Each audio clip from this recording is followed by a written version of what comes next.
All right, I have a thumbs up. That means we're live Facebook, and we'd like to welcome everyone to our work session that is in preparation for our first board meeting in May, which will occur on Tuesday, May the 4th at 5:30 in the courtroom downstairs, the boardroom downstairs. But for this, we have what has been a long project of long making, and it is the presentation of the bike ped master plan.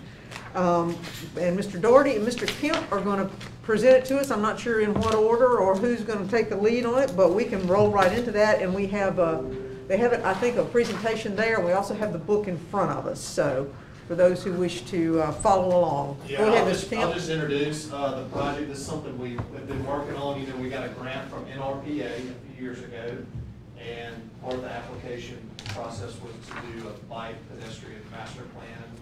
Something that we really don't have and need, and something that we felt like could fold into our transportation plan and our comprehensive plan well.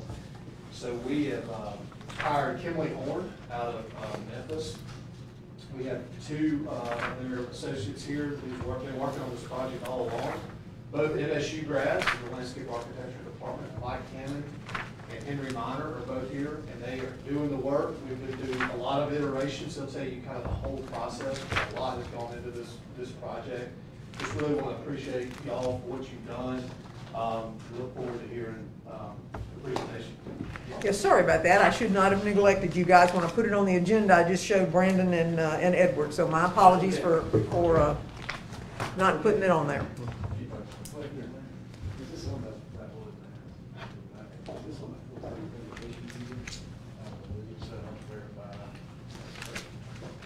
Yep. Okay, cool. Well, as Edward said, I'm Mike Hammond from Kimley Horn, landscape architect. Also, Henry Miner, over at the trial, landscape architect from Kimley Horn. Our team also consists of Fred Carl Jr. Small Town Center at Mississippi State. Kate Kemp and her team were integral partners during the community engagement process, and also a really critical global partner, just to have that knowledge and a sense of what's going on. So they play a critical role as well. I want to give a shout out to the stakeholder committee group that really helped us stay in the lane, no pun intended. Member Kim, Brandon Doherty, the mayor, and Jeremiah Dumas. And I'd be remiss if I didn't give a shout out to Gary Logan, who was the parks director when this process started, and David Quilla, the interim parks director throughout the process as well. So appreciate all those folks for just helping us out along the way. Want to just get into the introduction and give you just a brief background. Edward mentioned the NRPA. The funding for this project came from the National Recreation and Parks Association out of their 10-minute walk ramp program. The city was awarded that grant a couple of years ago and chose to use that fund to produce this master plan document, to give you a kind of a roadmap of the bicycle and pedestrian infrastructure in the next decades. It can literally take that long to implement a document like that. So the program was created by the NRPA to give every citizen in the United States access to parks and open space. So in turn, that's really the main goal of this master plan document, is to provide the citizens of Starkville access to parks and open space. We got into guiding principles. We needed some accountability during the master planning process, and so we set ourselves up with the 4 guiding principles that you see on the right side of the screen. Welcoming to everyone. That's just essentially saying this master plan needs to be equitable and inclusive to everyone. Building a safer community. That's twofold. That means crime prevention and physical safety. We want both of those to be present in the master plan. The third is enhancing accessibility. It's really relatable to welcoming everyone, but that really means that everyone should have a sense of being able to get on to a greenway, for instance, or being able to use a bike and pedestrian network. Make sure that everyone knows that it's there and available. And the fourth is improving health and quality of life. Improving health goes without saying. Quality of life is something that communities strive to do already through parks and open space and quality programming. But a quality pedestrian and bicycle infrastructure can really be a benefit to communities to help bring in new residents, even visitors. It's something that the city can sell. So So those are 4 guiding principles, and again, we use those more so for accountability during the master planning process more than anything. Our next task was just to familiarize ourselves with the city of Starkville. The first being just understanding that area study. Obviously, that's the city limits itself, but we also wanted to understand everything around the city limits in Ottawa County and the neighbor, Mississippi State, the biggest one, or the biggest entity with most folks. We wanted to understand that relationship from a land perspective as well. We get into the existing bicycle and pedestrian infrastructure. We want to ensure that we understand this because we want to connect to all of that existing infrastructure that the city has worked hard to implement. And what we found is the existing infrastructure, you can see all of the lines of different color on the screen over here. It's pretty robust for a city the size of Starkville. There's not a lot of towns, especially in Mississippi, but throughout the Southeast or even the nation that have this level of infrastructure for a town this size. So it's really, that's a nod to your commitment to start doing this. Transit infrastructure. We want to understand the smart transit. We think it's key to connect to stations and routes, and what that does is, over time, that bicycle and pedestrian network is implemented and integrated with that transit infrastructure, and that creates a true multimodal system throughout the city. We analyze publicly owned properties. This is everything from the city of Starkville to state-owned properties to Mississippi State to OCEDA, county schools. We want to understand those properties. A lot of times, priority infrastructure projects can happen a lot sooner on publicly owned properties than they can on privately owned properties. Major utility corridors, we looked at the sewer easements and water easements and overhead power easements throughout the city and beyond. Just like publicly owned properties, those can be easy low-hanging fruit areas to implement priority projects. It's a lot easier to go in and see if we can get an easement rewritten to accommodate pedestrians as opposed to having to wait on a private development to happen to get a greenway built, for instance. And natural features, this is the last one that we analyzed. This simply means taking a look at all the stream corridors, floodplains and floodways throughout the city. Those are easy properties to locate greenways, boardwalks, trails, just because of the land use restrictions typically put on floodplains and floodways and stream corridors.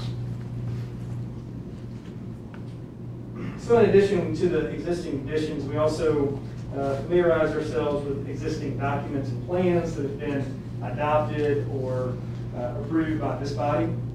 And that was important just to help inform us throughout the master planning process about what's been approved and adopted already, what's being said in these documents about bicycle and pedestrian infrastructure. So we reviewed the comprehensive plan from 2016, the Parks and Recreation Master Plan, the Mississippi 182 Corridor Study, and the recently adopted Unified Development Code. So the next chapter of the recommendations, this is the chapter of the document. This is the bulk of the document. This is 60 or 70 pages long, so we're not going to cover each and every one of those pages, obviously today, but I just want to make some important points about what you should be looking for in the document. The first thing I want to cover is our community outreach and engagement process. Obviously, this looked a little bit different because of the pandemic. We were right in the middle of that. We actually pressed pause on this process for about 6 months while we tried to figure out how to have engagement, and maybe tide of return, we could do this in person again. But it turned out that we needed to kick this thing in gear and get going and find out a different way to do really good community engagement. So we we wound up doing 2 different surveys, one in person and one an online survey. The in-person survey was an app-based survey, and it was formulated by the Carl Small Town Center with Leah Kemp and her team in conjunction with the students at the Center for Advanced Nuclear Systems at the university. So it's really neat to be able to collaborate with the university to some degree to come up with a unique way or proprietary way to actually do an online survey. That survey gathered demographic data, some pretty good scaled bar chart data, and also gave participants the opportunity to actually draw on the iPad on a mapping tool. They could actually draw desired pedestrian and bicycle routes. And so that was really interesting data to see and analyze with our route recommendations later on in the process to make sure that we accounted for those desired routes. The second survey type that we did was just an online survey, a Google survey. We were able to get some really robust feedback. We actually had over 580 unique respondents. It was pretty substantial and overwhelming. We were certainly pleased with that. Out of that, we also gave those survey respondents the opportunity to give us a long form answer at the very end of the survey. We had over 300 of the 580 give us long form answers about their opinions and thoughts and desires for bicycle and pedestrian infrastructure. And what that tells us is that Starkville was really interested in this. There are a lot of folks that are really keyed in, tuned in to a great network being built. So from the culmination of our survey data, let's flip through some of the survey data just to give you an idea of what this looks like.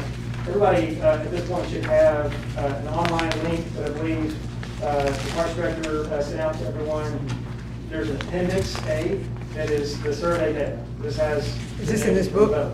It's not in this book. It's not in the book. Okay, I'll quit looking then.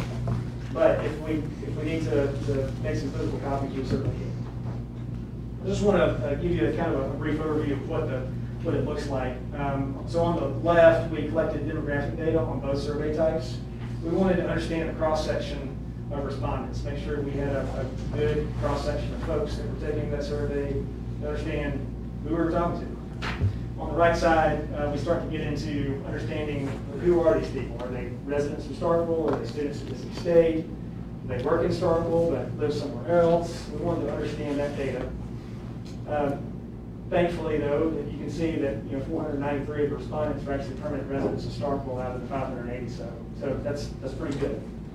Then we get into, do you currently use bicycle routes and pedestrian routes? You can see here that not a lot of folks use bicycle routes. I currently do not use any of the bicycle routes. A lot of folks use sidewalks to parks and open space and retail, dining, and goods and services. That was important to understand. The next few slides, I'll just flip through these quickly, but these are just scaled bar charts. So the ones are the worst, 5 is the best. And these questions were all about ranking existing bicycle and pedestrian infrastructure components within the city today. So on the left, this is bike and ped system just generally. On the right is accessibility to those systems. On the left is how would you rank access to parks and open space, and then to schools, and then the places of worship, retail, city services, and smart transit stops. And so if you follow along with these bar charts, just flip back and forth, the vast majority of respondents were kind of right down the middle of the road. So the infrastructure today is neither fantastic or it's not awful either. It's just kind of like, it's there, it's good. So this is really good to see for us to start to understand how we need to prioritize our route recommendations. So from the culmination of the survey data, we actually discovered the importance of connectivity to parks and open space. That was a lot of the long form answers described as a priority. So in this slide, this is part of the document, you can see the pyramid exercise that we did for the pedestrian priorities and bicycle priorities. So the top priority on both is parks and open space, followed closely behind retail and employment nodes for both.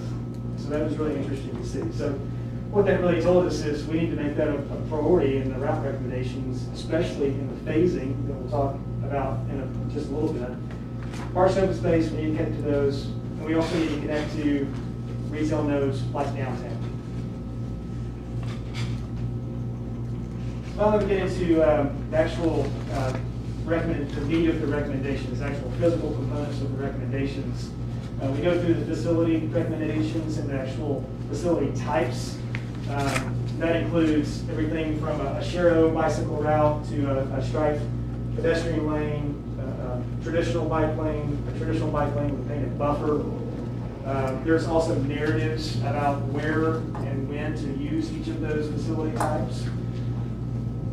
Shared use paths, which the city has a lot of today already, so everyone's fairly familiar with those. A paved surface greenway, which the city doesn't have a lot of today, and then cycle tracks, which the city actually has some as well. So again, just brief narratives about what those are and where they're typically and how they're typically used.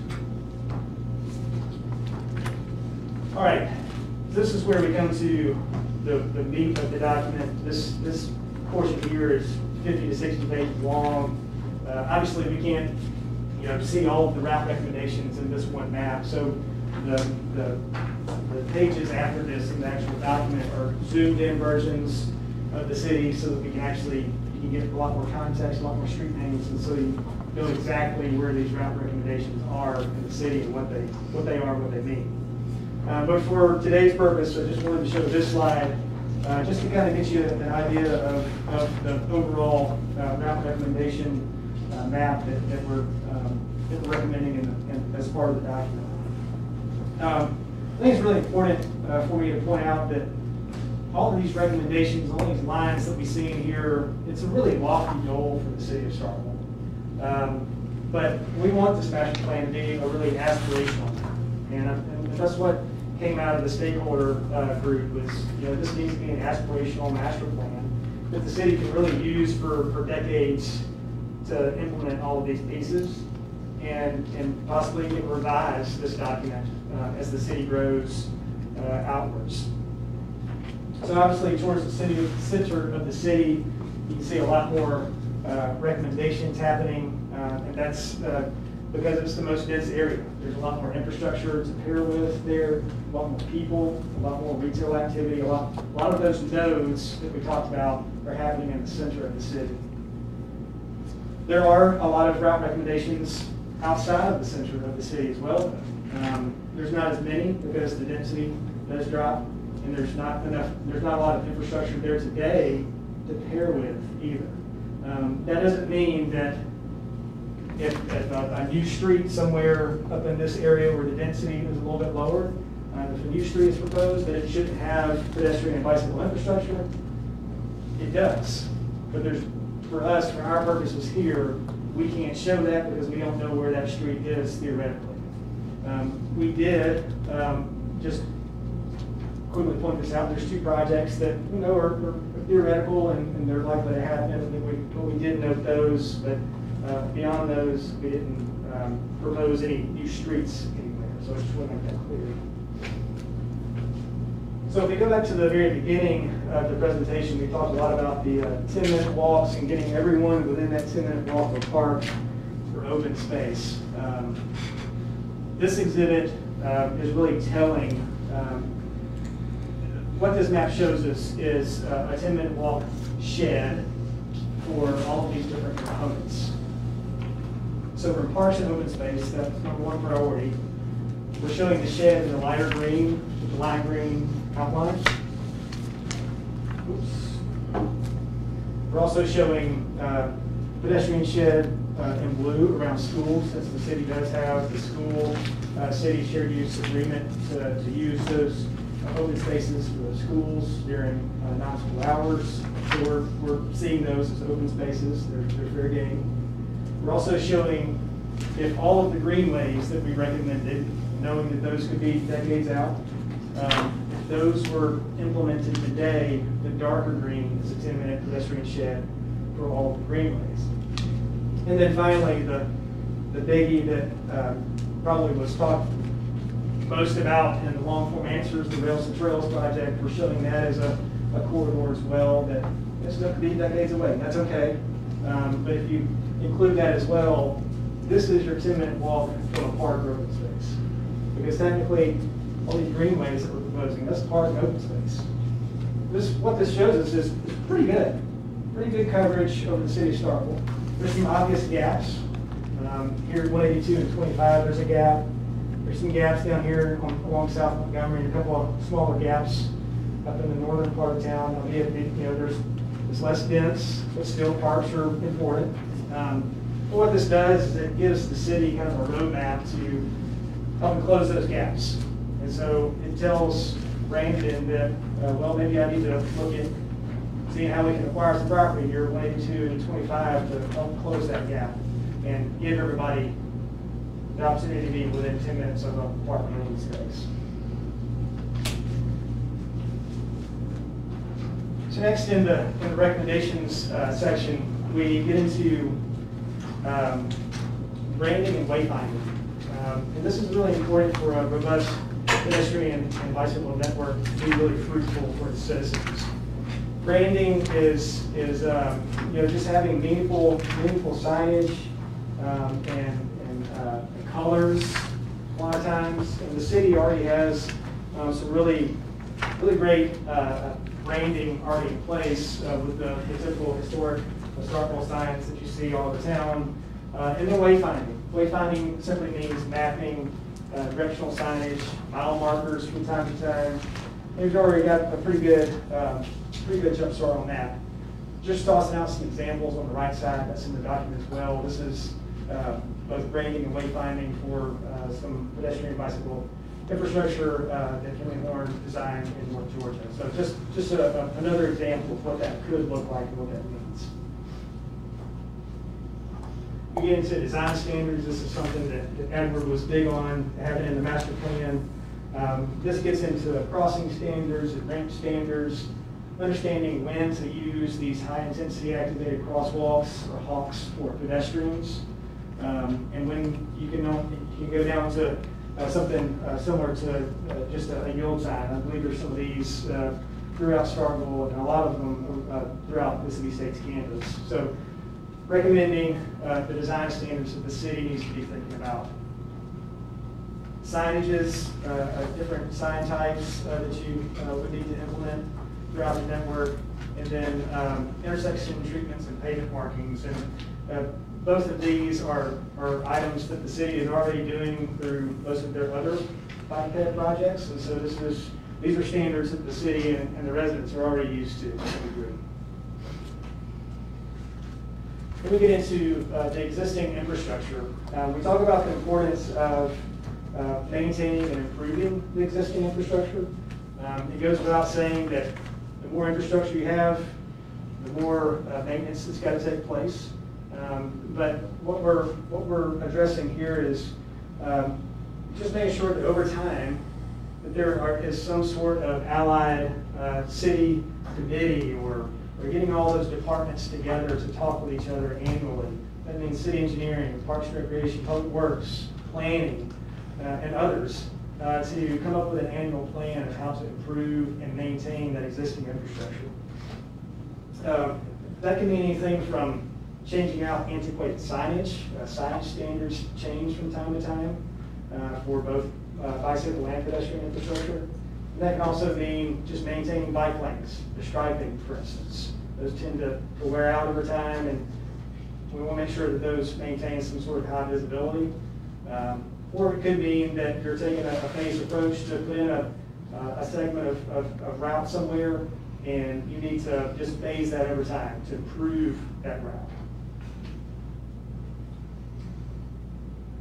All right, and then we get into the phasing. We're almost done, so I'm almost done rambling. You're good. So the phasing portion of the document, this is actually the last chapter for the appendix. This is where we start to look at placing all these route recommendations into two different buckets. The first bucket being short-term, that means 0 to 5 years, so short-term priorities. And then long-term bucket, that means 6+ years, so everything else. So the short-term bucket, we worked with Edward and Brandon to understand the goal dollar amount for the short-term bucket, those 0 to 5 year projects. And what we really, again, going back to the public engagement and community outreach, we prioritize connecting existing infrastructure and connecting the parks, open space, and retail nodes such as downtown. We're really focused on the most dense areas of the city. The list of short-term projects is projected to be about $5 million in infrastructure improvements over a 5-year span. And that's got a pretty healthy contingent on it, just for cost creep that's going to happen. So the long-term projects, all other recommendations were placed in this bucket. There's, to me, there's really two ways to look at the long-term projects. And this is certainly true for the short-term as well. The long-term, more so. There's really two types of projects in the long term. One that may happen over time, just incrementally with public-private partnerships. And then there's also the really lofty goals, like the North Side Loop Greenway, that could be just a city-owned project that, gung-ho, we need to raise $20 million to go do this, let's go do it, without having to rely on that private partnership. Because it might take, it may be something that you want to achieve, but it might take a long, long time to rely on developments to start to incrementally build those segments needed to complete that greenway. So all in all, if you look at the two different buckets, short term, again, $5 million in infrastructure projects. The long term is broken into two different types. The first type is just bicycle and pedestrian infrastructure, like just your traditional sidewalk, shared use paths, bike lane, cycle tracks. The second, we broke out, this is just greenways. And so that together is about $53 million plus. And then the short-term project is $5 million. So you're looking at just shy of $60 million in this master plan. I don't want anybody to get crazy about that. Like I said, this could be a decades-long tool for the city. That doesn't mean that $60 million is going to be allocated next year to build all this stuff. This is going to take time, and this is aspirational. And that's what the city needs. It's important that the city enacted on getting a master plan done so they have a roadmap to get there. In the very last portion of the document, and we'll wrap up and talk through some things, we wanted to note funding alternatives. How does the city pay for this? This section outlines the funding opportunities such as the annual CIP plans, ensuring development requirements are imposed with the use of the UDC. There are numerous grant opportunities out there, most of which the city staff is aware of already. Some of those have been utilized by the city to get some of the shared use paths and some of the robust infrastructure that you've got today. But you should keep on applying for those grants and every year see if we can get some more and more projects built. So this concludes my presentation for the master plan. We'll be happy to answer any questions and discuss anything that you'd like to discuss. Okay, let me see. Brandon, you or Edward, either one, have anything you want to add to the presentation? Okay, all right, well then we'll do that. Questions? Alderman Vaughn, we'll start with you. Any questions? No, ma'am, thank you. Okay. Alderman Beatty, you've been making notes like crazy over here. You got any questions? Thinking about stuff, I just write them down. The Tanglefoot Trail, the rail thing from Houston to Albany. I know you're familiar with that. How did it get started? I know that's an old G&O railroad that they've been abandoned for some time. Sure. And the issue with the KCS thing up here, they subleased it to someone, a smaller rail line. So what do you know about how the things got going on the Tanglefoot? Sure. I honestly don't know a lot about how it got started. If I had to guess, there was probably a pretty robust group of folks that got together and Communities probably collectively. Right. Albany, Houston. There's probably some champions from all of those communities, and on the public side and the private side, there's probably a lot of private champions too. They probably formed some sort of group that got together all the time and talked about how to do this, and through their network of folks. And I mean, anything like that, Tanglefoot, I think is a unique one because it's so long. It's such a huge project. I can't imagine how much time they spent prior to the first shovel of dirt returning. For the city of Starkville and the potential for rails and trails, obviously it would be an incredible spine for a pedestrian and bicycle network. It's always challenging, when you have to deal with the railroad. There's the Rails and Trails Conservancy out of Washington, D.C. has a lot of great tools in their toolbox to help with those types of projects. They know every single grant opportunity that's available out there in the United States, and if it's, at some point when the tides feel like they're turning, I would recommend reaching out to the Rails and Trails Conservancy and see how they can assist the city in making that happen.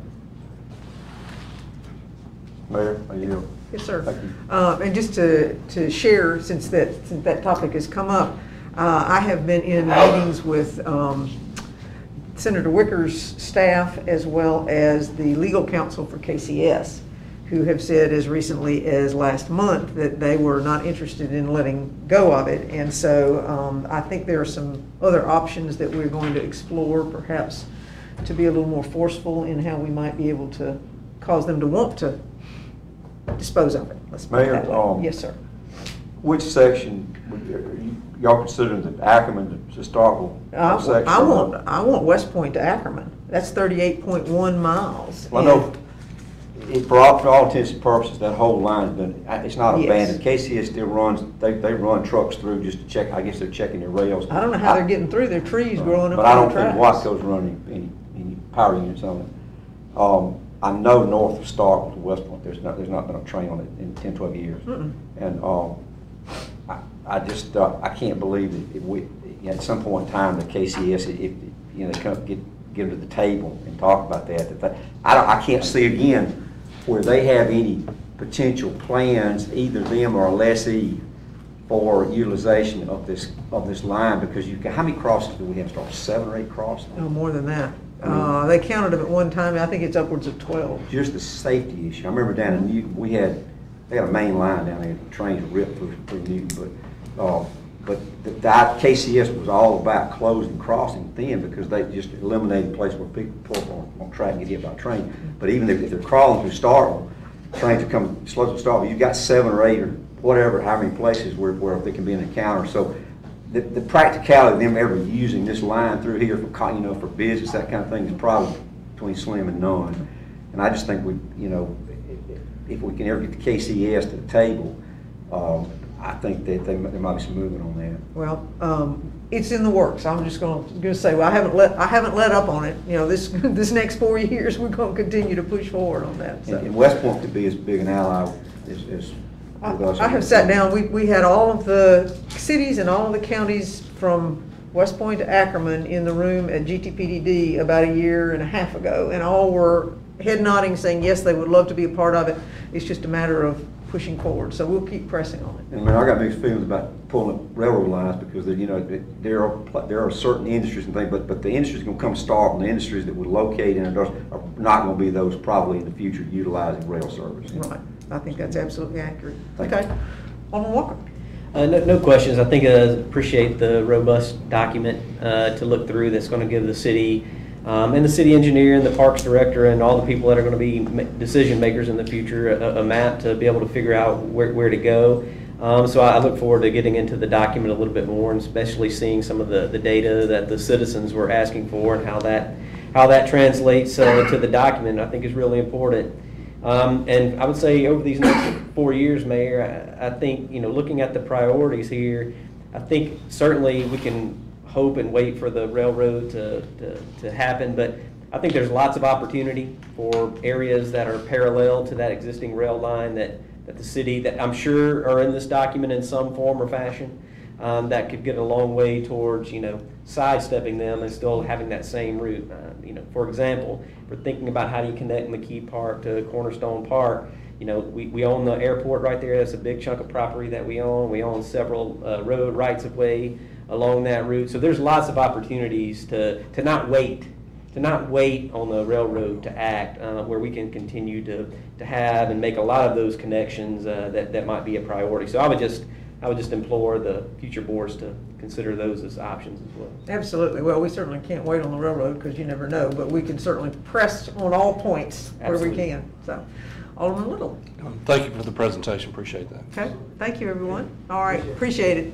Again, sorry not to give you all the proper props out of that. All right. Well, we can move to our agenda so that we can then go down and celebrate with Mr. Ware his impending retirement. Oh, that was a good thing, right, Alderman Vaughn? Okay. All right, we have 2 sets of minutes. Chris, are you good with those? Yes, ma'am. Corrections Can we put provided. those on consent, Yes, ma'am. folks? All right. Alderman Sistrunk has joined us. Oh, are you joining by phone? Alderman Sistrunk, welcome to the, I'm sorry you don't feel well, welcome to the party. She says her mic is not working. The mic isn't working? Okay, all right, well, Alderman Sistrunk, if you could you drop off the call and try to rejoin? okay. I think she can hear us. All right, She cannot speak to us. I don't necessarily have any comments at this point in time, although I will comment just for fun that we had a flash mob downtown, which is the first one we've ever had today, which was really fun and a great way to start your Friday morning and a nice weekend before 3-game series for the baseball. So we're kind of coming back to life, guys. It was really cool. It was really cool. We have one public appearance. It'll be Miss Hospitality. Miss Claire Farmer is going to come speak to us. We have a public hearing on variance for property on Greta Lane, which, has that made its way to us in the form that we can take it up, Mr. Traveler? The Board of Justice Appeals is going to meet on a special call on Monday. Okay. And so it'll just be the variance, and then the following meeting will be the plat. Okay, all right, thank you, okay. And since that's a public hearing, obviously there is no consent opportunity for that. This is the consideration of extending the proclamation, which is the normal thing that goes along with us still being allowed to get funds for the pandemic relief. So if we could consent that one, no problem. Then we have a consideration of approval with a contract for sports facility management and operation of Cornerstone Park. This has been a project that we have been working on. I think I've mentioned it to each and every one of you at one point in time. Sports facility management is a professional group who have been working in numerous areas around the United States, and in the South. And they reached out to us. I've met with them. Alderman Walker has met with them. Mr. Latimer has met with them. Mr. Doherty's met with them.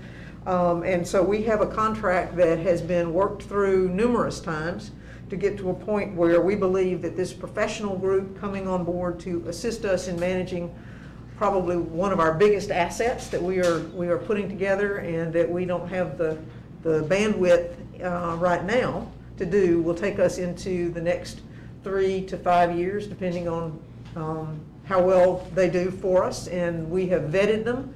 Everyone I have talked to, all the mayors, the aldermen, the city managers that I have talked to, Mr. Doherty has talked to the parks directors in these communities where they've managed them, have given me a huge thumbs up for each and every time I've talked to them. One of them said we were going to do it on our own after about 3 years. We brought them in, but they were doing so well we have kept them. Another one said we let them go and now we're bringing them back. So it has been nothing but a huge thumbs up for this group. So I wanted to say that as a part of the discussion. But it is a contract of some significance. And Mr. Latimer, do you have anything you want to share about it from a contractual standpoint? Sure, just that, we met on it from a city staff standpoint last Wednesday, and the mayor was in there, vice mayor, Alderman Sistrunk, Mr. Doherty, Mr. DeQuilla. We went over the contract line by line, and we went back to this group with several requests, and they accepted almost every single thing we asked for. So we have put it in final form, and I think it's a document that's been fully negotiated, fully vetted, and we've negotiated it as hard as we can. Yeah, I think we have. I am not saying, I'm not asking to be put it on consent, because I think it is a serious document that needs to be looked at in some depth. But I do think that we have gone a very long way, and I think it's a really good document. So, Mayor, can I ask? I Oh, just of course want to. you So can. you Yeah. talked about all the questions that were raised in previous meetings about details of the contract relating to sponsorships or all of those things have been worked through and they've Yes. come to a resolution. yes, we have compromised in some places, and they have totally dropped things in other places. So, yeah, I think they were very good to work with, and I think it's a reasonable contractual approach. So let me ask this from a Parks and Recreation's perspective, Brandon. Do you feel like that what this contract is going to do, that allows them to, I'm assuming, run Cornerstone, both tournaments and local Correct. leagues? Do you feel that that's still going to give you the bandwidth and the budget that you need to maintain the other parks and programming in the Parks and Recreation Park? My answer would be I hope so. So it will go into what we budgeted into the parks, but if this is going to be separate, I don't think it's going to necessarily impact us in a negative. Well, Mayor, I'm in favor of putting this on consent unless somebody wants to take it off, and then we can discuss it at the Okay, vote. all right, I'm fine with that. Alderman Vaughn? You said from 3 to 5 years?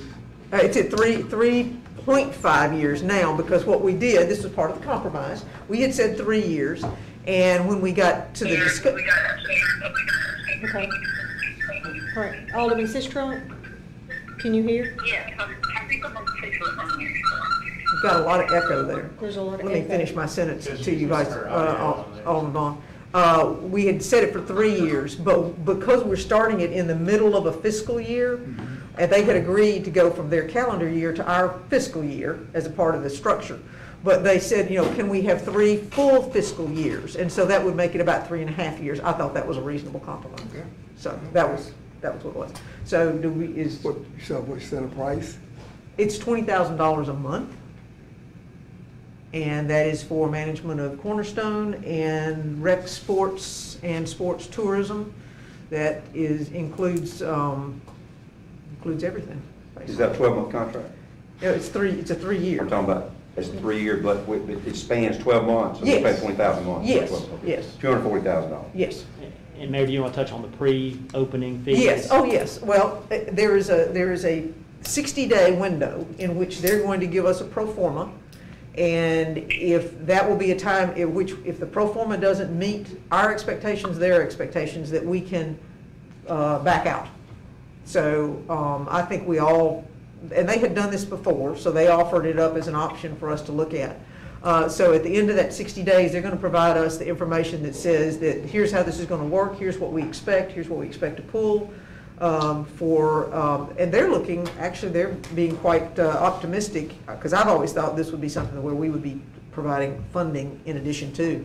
And they're saying that, they may very well be able to either break even or have a revenue source. So anyway, what that pro forma provides us at the end of that 60 days is an opportunity to look at it and say, yes, we want to go forward, or no, we don't. So I'm sorry, Alderman Beatty, are you? I'm through. I'm finished. I'm sorry. I'm finished. Yeah, okay. After debt service on the bond, have we decided what our time frame on debt service on our bond to pay the park off? What time frame, what debt service is going to be? Is Alderman Sistrunk? I said debt service. She's no. calling my phone. Okay, Alderman Sistrunk? Yes, ma'am. That's a financing question that I always leave to you. Alderman Beatty has asked about timeline for debt servicing for those bonds. And it's 30 years? I'm sorry? Debt servicing. 30 years with an option to pay down as funds are available. Alderman Sistrunk, I know that you have run the numbers, but what's an annual? Are these bonds we set up on an annual payment, which is amortized to principal and interest, or is it done different to the bond? There are annual payments, Alderman Beatty, and we structured the cash flows so that they are lower in the initial phases as things are building up and getting started. And then once the Sportsplex bonds are paid off, we can also use those funds for payment of the Cornerstone bonds. And the numbers were positive cash flow, even with these contract fees, and assuming that the park is not profitable is not the right word, but requires some subsidization in the early years. Thank you. May I assume that cash flow in net was what's going back into city parks and Yes. Is any kind of, Alderman Sistrunk, any kind of ballpark price about what that net amount is after we service, if we make debt payments? I have a schedule that I'll share with you, but I don't know those numbers off the top of my head. I'm for this. Okay, all right. Good with consent? May I take one thing on price, Mayor, that we didn't mention? And so the pre-opening fee is $330,000. Yes. And so that kicks in $50,000 upon execution of the contract, $40,000 upon commencement of their working on the project, and then $24,000 a month until the park opens, and we're gunning for May 1st of 2022. And then after that time, it converts to $20,000 a month. So they will derive that money in that time frame you're talking about, right? Yeah. They're 50,000 ramping up up. front, and the extra 4,000, 5,000, 6,000, whatever it was, to 6,000 per month. That's right. For that, okay. That's right. While they're ramping up. Okay. Will they handle sponsorships as well? Yes. Well, with us coordinating with them so that we aren't stepping on one another's toes, because we have local contacts that they don't have. They have national contacts that we don't have. So, yeah. There are various incentives built into the contract, and so Yes. the contract's lengthy. If you want to look at Exhibit B, that's where all the money is. So you can hone in on that document Yeah, for all the fee and money questions. Yeah, I would encourage everybody to do that. I'm planning on doing that too, but I'm of the opinion of putting on, I don't, I mean, we have a choice, but I don't think we have a choice. I think we Build a park like this, you're going to have I to. think we have to do it. I think in order for us to be successful, and I think this helps us be successful out there. And if it doesn't in 3 years, then whoever's in the decision makers go a different route. But I'm of the belief that this gives us the best chance out of the gate. A park is never going to make money on its own. What we're hoping here is that this is going to bring enough people in to boost sales tax and generate increased 2% tax. The city is going to have to pay for upkeep and subsidizing a park. That's just the reality of it. But there should be a net gain in terms of sales tax of what that's going to do for us if this is done well. And I believe that these folks out of the gate give the city the best opportunity to do that. And so I plan on looking at those numbers, and Chris, you correct me if I'm wrong here. The 60-day pro forma gives the city the opportunity. This is where they're going to be negotiating how many people they need, who it is that they're going to hire, how much space, all the absolute everything that's going to be a detail, so we know, so the city will know what the real dollar figure is going to be, and we feel pretty good. They feel pretty good that this number they presented is in the ballpark, but there may be some change one way or the other. But that's where after 60 days, if we decide that this isn't where we need to go, there's an escape hatch out of this contract. Is that correct? That's correct. Mayor, I go for consent. Okay. But in all practicality, this is too big a park for us to run by ourselves, right? Right out of the gate, I mean, that's- yes.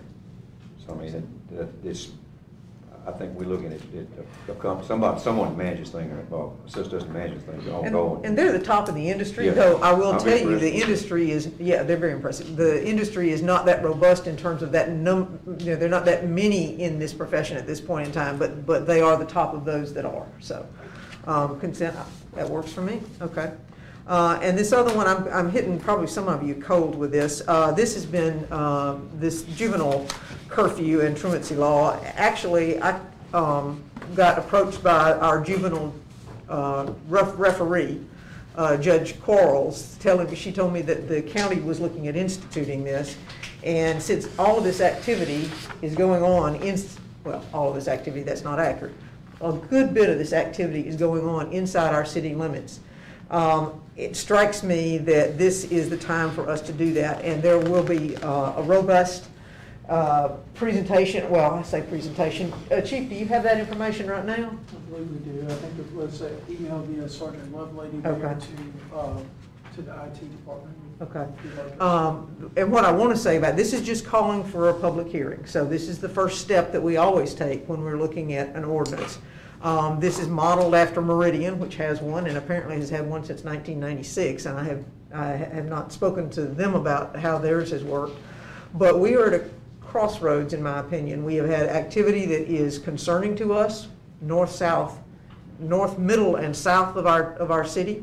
And I think this is a time for us to recognize to some extent that we want parents to do this, but parents don't seem to be parenting to the extent that I think they need to be. And so this is the only thing that I know of that we have left to put them in a position to have to parent. And this is not something I would normally think about.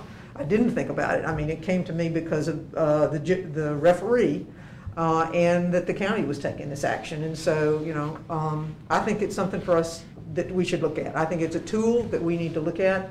I've talked about it. I haven't had anybody say, you know, this is a horrible thing. You're targeting us. I haven't had anybody say that. So from that standpoint, I do think this is a tool in our belt that it's time for us to use. And I say that with the chief standing there. Chief, would you share with us some of the numbers if you've got them at your disposal? Yes, ma'am. Are they up? Okay, here we go. Morning, Mayor, Board of Aldermen. So to put this into, I guess, an easy to understand format, when you talk about the potential of a curfew, it is really designed for Starkville to address alder burglaries. Alder burglaries are mainly committed by our juveniles. And alder burglaries, as you'll see in the slide here, is going to be the reason why stolen weapons are going into the hands of juveniles. And then those stolen weapons are being transcribed over into violent crime. So the first slide here, alder burglaries, by the way, are our #1 felony in the city of Starkville, by far. It's the #1 committed crime. It's basically due to individuals that are leaving their vehicles unlocked for the most part. Kids are coming through, checking doors, checking doors, checking doors. You see in 2020 we had 274. That's actually lower than 2019. That was slightly 300 plus, and that is because the pandemic and we went through curfew times. And those curfew times, and obviously a different type of curfew, but it really impacted the ability for vehicles to go back and forth and transport. So you saw a little bit of a dip, but we're right back to normal operations. We're at 39 alder burglaries to date. If you would go to the next slide. So stolen firearms.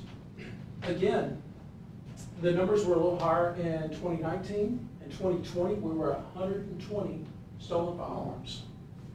These are 120 stolen weapons that a large portion are going into 15, 16-year-olds that are checking these stores. So some of them are taking these weapons, they're being bought by adults. Some of them are keeping these weapons. And these weapons are then in turn being used. To date, from January to now, we have 31 stolen weapons in 2021. Next slide. So the arrests that we make on our juveniles, obviously more alder burglaries occurring than the actual ability. Every time an alder burglary occurs, there's not an arrest. Many times you get one juvenile that's committing multiple alder burglaries, and we'll get him out, or him or her, but mostly him, on those arrests. But one thing we do know is the time of occurrence, and we know this through the doorbell systems, through camera systems, through other things where you see the individuals operating. So we know for a fact, whether you're talking about adult or juvenile, that alder burglary is being committed as you get later into the night, specifically around 3 o'clock, 3 a.m. when people are in deep sleep and the partying has died down. That's when you are at your peak hours for alder burglary. Next slide. And to add to that, okay, we had 42 juveniles that were arrested for felony crimes in 2020. 42 felony. You transition that over in 2021 today, we've already had 10 charged with aggravated assault, murder, drive-by, shooting into a dwelling.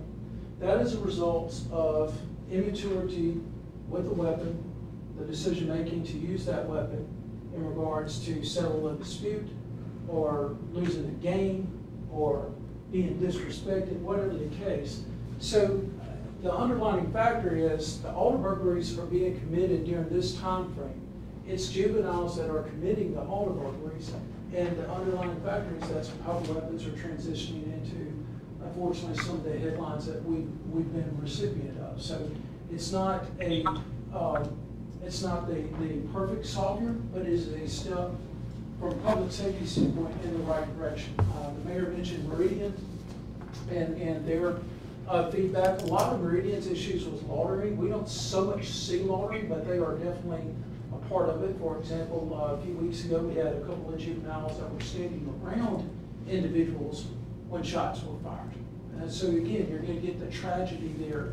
If you get a teenager, obviously when you're talking about ages 13, 14, 15, that are in and around the trouble, that are there when adults break out with it. So you do have some laundering, but the main issue of this is to be able to address the crimes of alder burglary, to be able to see those numbers decrease, to be able to give us a little bit of avenue to kind of slow down what we're seeing transgress out on the streets in regards to stolen weapons.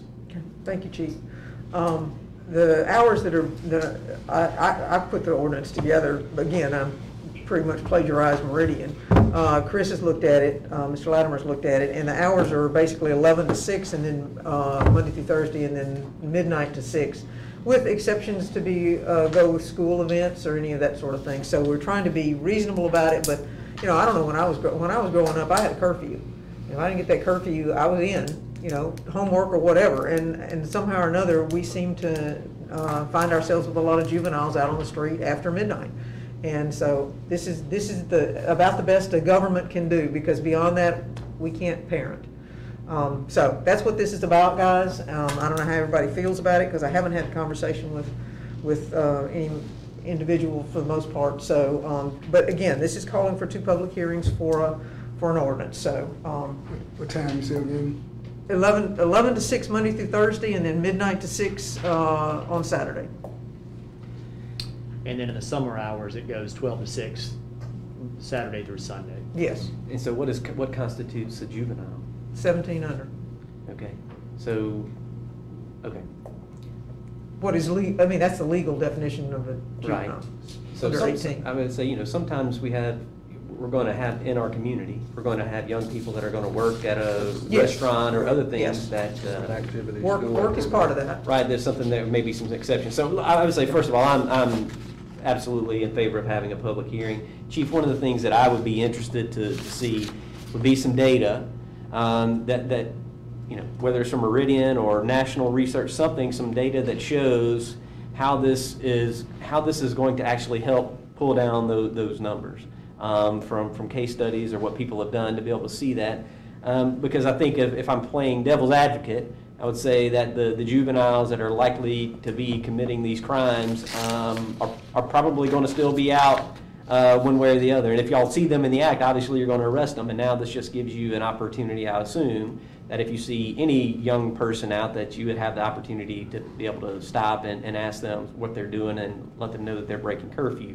So I would just like to see, if there is some data that shows that, yes, Meridian enacted this before, their data was this, and now it looks like it's doing something. So while I think this is us showing to do something, I'd like to see, is this something that we believe has some percentage of being effective, and what that means from a policing perspective. But I'm with the mayor. I think I have every opportunity to see what we can. But I'm hoping that through this presentation we'll get to see some data that shows how we think this is going to be helpful.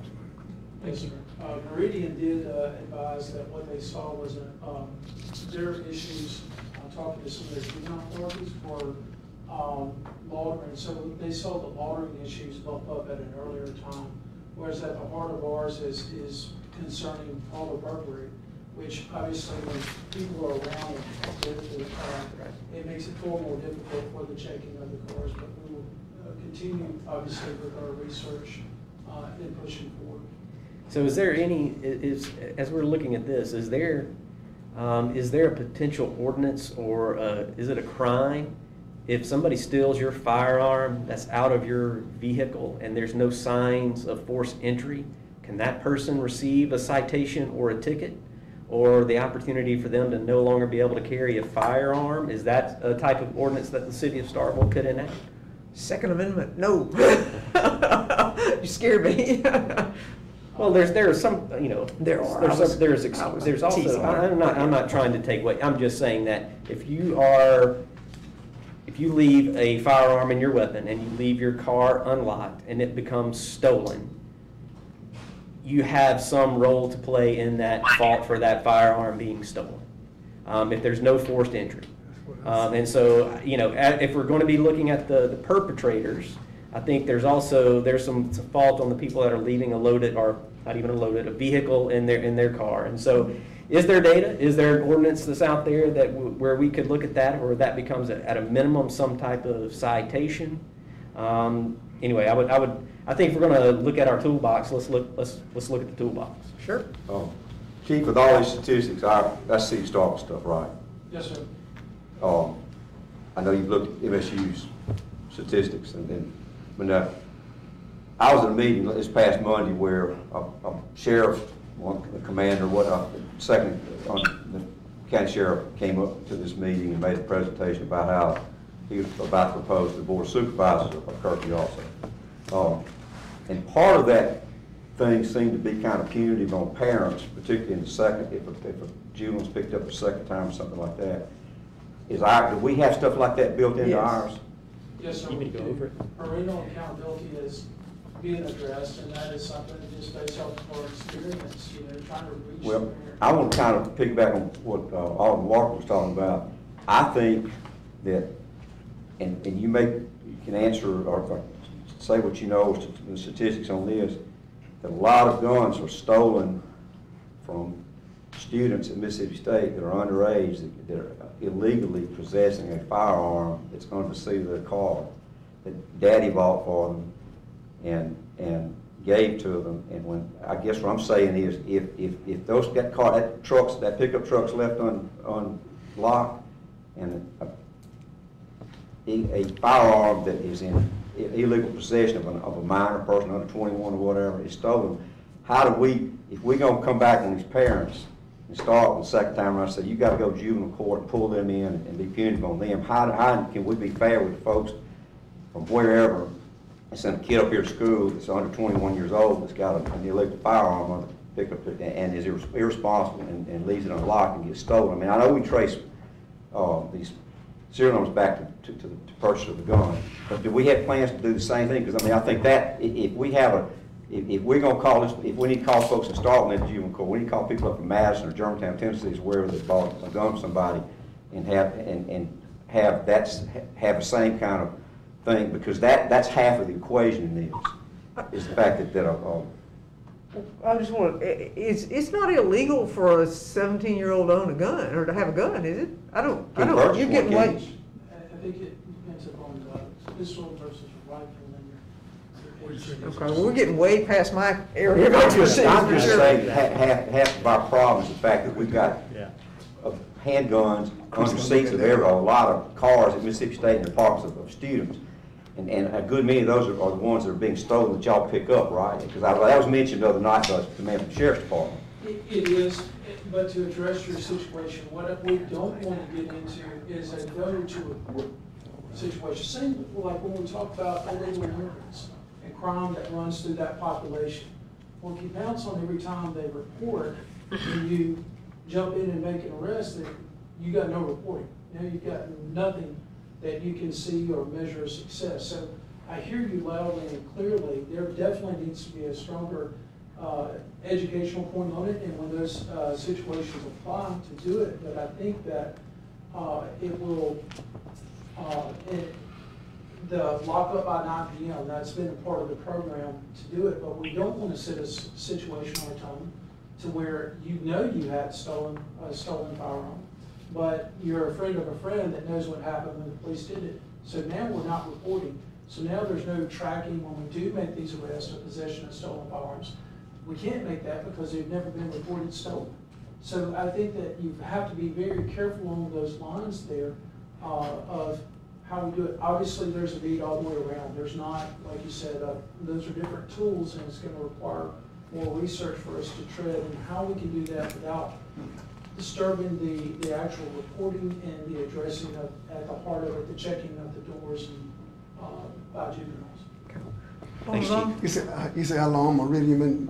Since 1996. 96. Yes, sir.